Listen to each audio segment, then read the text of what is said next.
You free to express your different, self-governed, different opinions. As long as you learn to listen, practice and preach forgiveness, and never get too defensive. Speak only your true intentions. Hold up, yeah, watch how you talk to me, please. Your words can deplete me. Talking about something easy. Don't be hurt when I speak freely.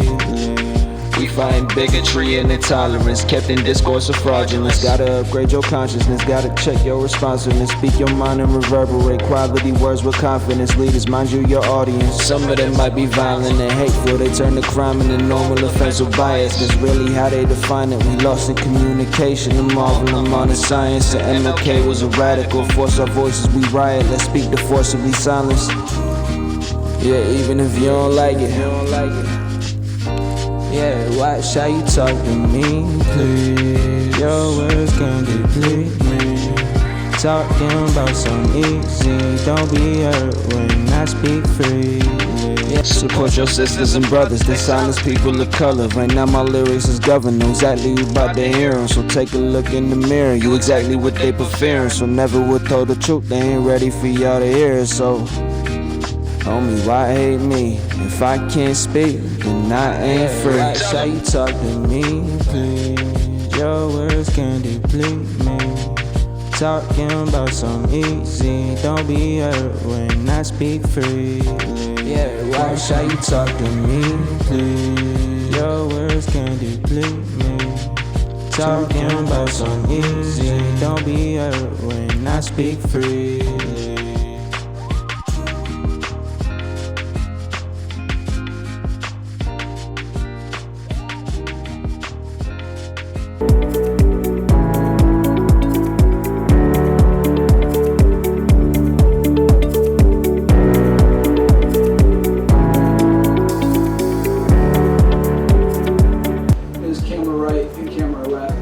Keep that in mind. If someone says left or right, it's the camera left or right, not your left or right. It's always best to have your camera on a tripod because you want it as stable as possible. When it comes to dialogue, Anthony, there is something that's super obvious and super important.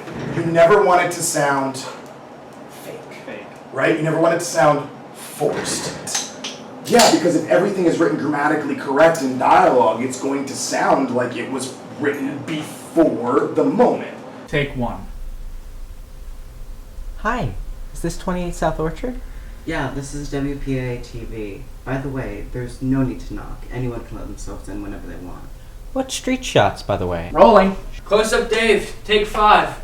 Action.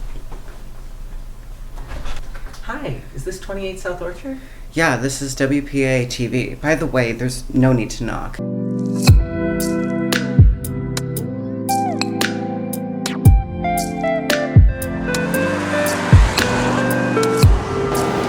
This citizen of Wallingford is on their way to donate some non-perishable food items to the closest Master's Manna drop-off box.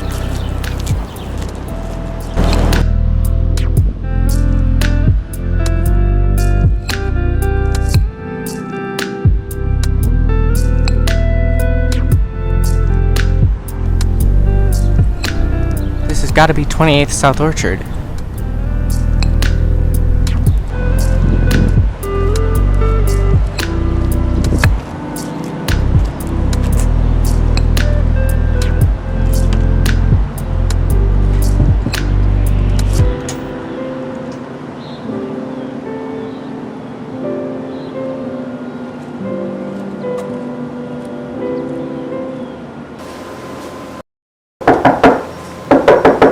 Hi, is this 28 South Orchard? Yeah, this is WPAA-TV. By the way, there's no need to knock.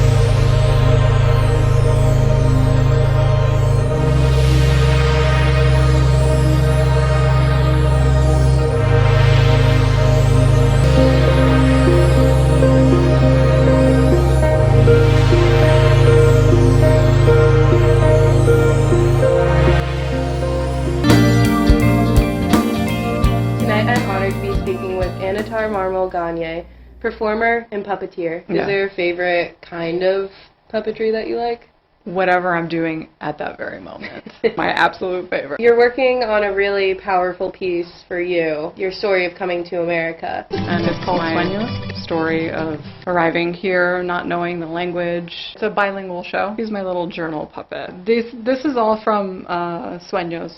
I've been keeping a diary since I was 8 years old. She actually comes out of the journal and is with me for parts of the show. There are journal entries that I actually write on stage or that I read out loud. They're incorporated. I use all sorts of stuff for shadow because I traveled so much and was moving around so much.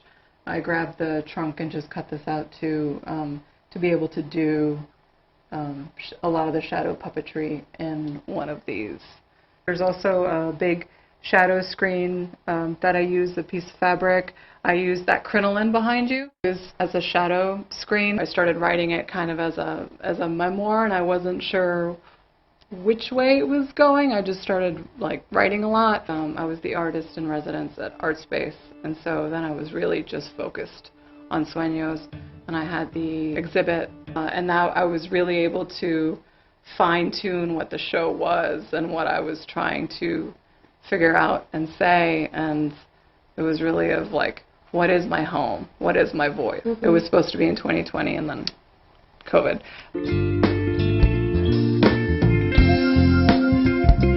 Hi, I'm Erin Kolchar, member of Team Hercules at WPAA-TV.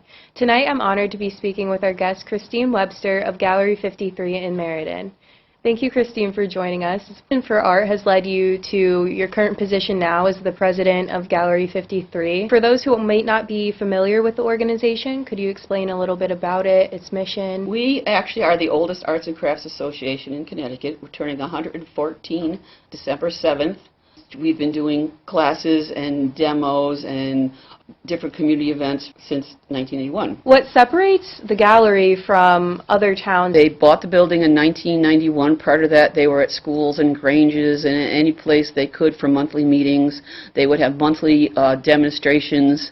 And then at the time, they had some money and they would buy a certain painting for a permanent collection. The building itself has a lot of history, as well as the organization for being in business for over 100 years. Hundreds. Meriden was a booming industrial town with lots of artists coming from all over the world to create International Silver, Britannia Silver, all sorts of different companies where fine artists were descending upon Meriden.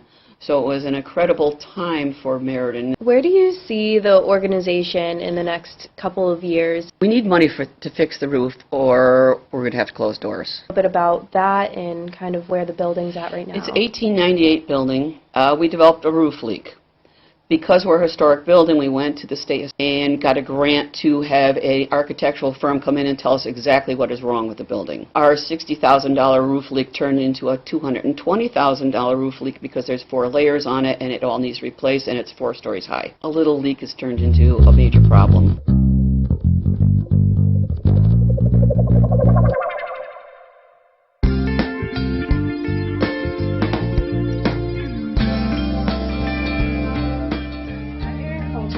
Member of Team Hercules at WPAA-TV. Tonight I'm honored to be speaking with Stefania Munzi-Logis, art teacher, freelance portrait artist, and first-time children's book author. Work is so powerful and it's very personal. Would you say that when you started including your son in your artwork, is that how you found your niche? And while I was pregnant with Joseph, I had something called preeclampsia, which it's very dangerous and it's life-threatening. We both actually almost died during his birth. Preeclampsia raises your blood pressure up really high to a dangerous level, and then it starts affecting, all your organs and that. So I had gotten pretty sick. They had to induce. It didn't go so well. It went pretty bad, actually, and I had to have an emergency C-section. Joseph ended up having to spend 2 weeks in the NICU. Probably that was the most traumatic part. And, having these experiences really is what drove my art. You have to have a hearing test before you leave, and Joseph failed. The condition he has is called microsia. It affects the outside appearance of the ears. It's a tiny ear. It's small. It didn't form properly. He doesn't really have an ear canal. He has some pretty profound hearing loss on that side, which resulted in him having to wear a hearing aid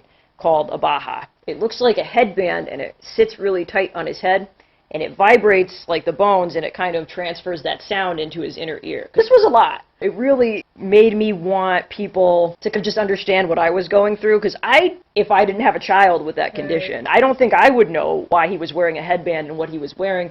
Written and you've illustrated your own book. What I wanted to do was I wanted to do portraits, and I wanted to sell artwork, and I also wanted to spread awareness about my son's condition.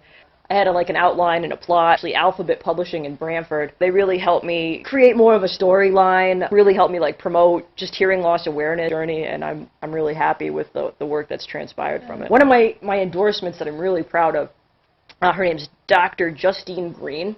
She's a 4-time award-winning children's book author, and she herself actually has microtia. How do you get people to comment on your book? You have to reach out, and you're going to get some no's, probably more than you're going to get yeses, but I don't know, just you have to push through and persevere. And I mean, I've gone through so much already with just everything with my son that it seems like it's worth it. Yeah. So I mean, I brought some of my illustrations from the book, and in the book I'm trying to talk about how, even though my son, he has a disability, hearing loss, it doesn't stop him from doing anything like a normal kid would do. Another concept in the book was, JoJo plays with his pets, just like any other kid would.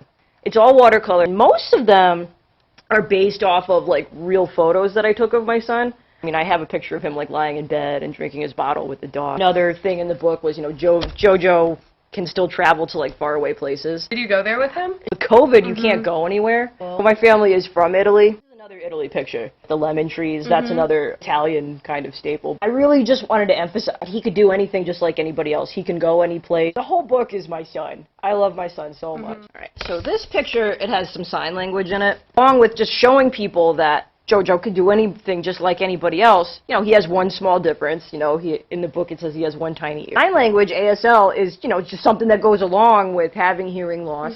And I just think it's such a beautiful thing. I'm trying to learn it myself, but I'm trying to learn the alphabet, and we do signs with JoJo a lot. He can do, he knows how to do the sign for more.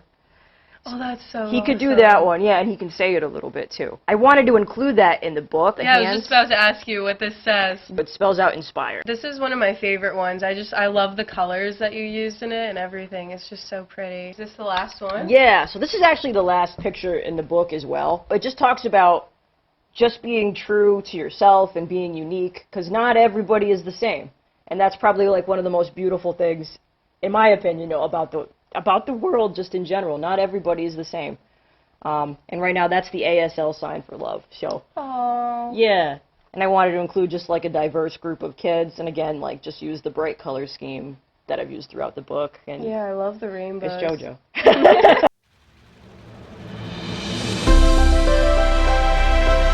Hey, welcome to the Citizen Mike Show. Thanks for tuning in. We do appreciate it. My name is Mike Berdinsky, and somewhere on that split screen, I see him there, Joe Marone and Tom Laffin, newly re-elected members of the Wallingford Town Council. Guys, congratulations. And this goes back to the last council meeting where GotSpace was on the agenda. It says the 4 who voted against the host agreement last June. Joe, that's you. You're one of the 4, right? Okay, Correct. Let's get that down. Correct. So the 4 who voted against the host agreement last June appear to be maneuvering. That's you. You appear to be maneuvering to find another means to derail the project, and undo over 2 years of work on something that would be of immense benefit to the entire Wallingford community. Joe, are you pleading guilty to the charges? Yes. Yes, I am pleading guilty. So, and I push back a little bit on the notion of 2 years of, and there may have been work. How does race really affect our lives? Well, I'd like to say that it affects mine less than people that I know of color because they've actually told me. They've shared stories, shared daily occurrences that I don't have to think about. As parents in particular, I remember being a coach of a poetry team. One of the poets had this poem. He was thinking about how to discuss with his son the shooting that happened around 2000. 41 times my mother will have to grieve. 41's fears of your fear you hurled at me. 41 times my black skin was all you could see. And here we are. It's still happening. It hasn't subsided at all. And we're in 2021. I think it's slightly different approach on it, and I would say that it probably impacts all of us to the same level, but in different ways. Humanity has the problem of supremacy, and I think we need to use what we have to combat hatred and highlight our similarities, but also celebrate our differences. How are we all coping with hatred that has been on the rise, specifically in the United States? Well, actually, we get a lot of coverage from around the world, and it isn't isolated to the United States in terms of the increase in hatred. There always seems to be a rise and a desire for someone to blame for things that are not going well. In America, it seems to be targeted based on what the media trend of the day is. You know, if it happens to be an Asian trending story, then you see more hatred and action, and then that feeds upon itself. So I believe that media has a big role to play in juicing up the feelings of anger and hate that are there when people are feeling insecure and scared and driven by fear. And why? It's because we're getting softer and softer and softer as a people. And we're allowing too many things to get in the way. You know, a lot of hurt feelings around here. Things are getting bad. But I can tell you one thing. Ever since the start of it, and people were totally dead set against it, was everybody deserves a trophy. We found out that it didn't really work. No. Didn't really work. Softening their people. You're softening your people if you give them credit for stuff that they really didn't do. Or you're basically harming people that basically did the right thing and rewarding the ones that didn't. That's basically what you're doing when you're giving them a trophy. Right. You're saying, I know you didn't do as well as the other guy, but you're going to get the same thing. Well, why the heck did we even compete? It wasn't even worth it. We're here to play a game and see who's better. We can get better every day and every night and every whatever period of time we're talking about. We're talking more about improving the person than we are about anything else. No, exactly.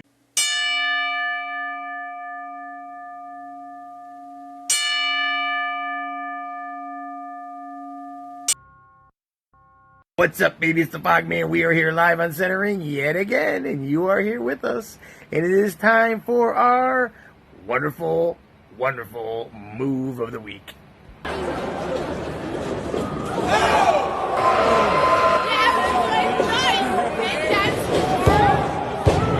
I mean, what a move that was, BK. My God, sometimes you get better footage than me, I swear. But you know what? Now is our most favorite, the what the?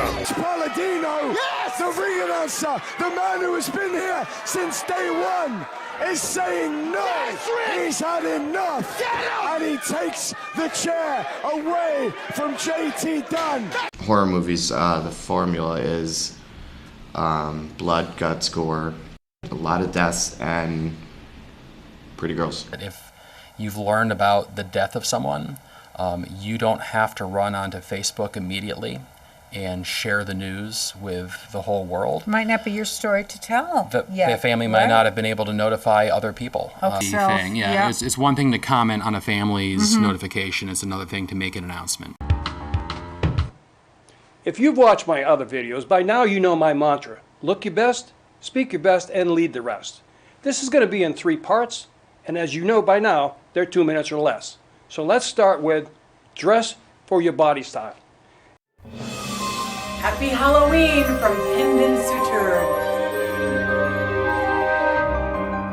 Happy holidays, da da da da. From Catalyst Art Studio. You were asking about how I started working at the Record Journal, and really nobody recruited me. I went looking for a job there, and I was a cartoonist at the Wesleyan Argus, the newspaper. And I don't know how exactly I applied. I guess I sent some samples in, and I got the word that the only beat for a cartoonist that was open was Wallingford, because I had my big long Wesleyan hair. I was 22 years old from this liberal school, and I think they were worried about, that I might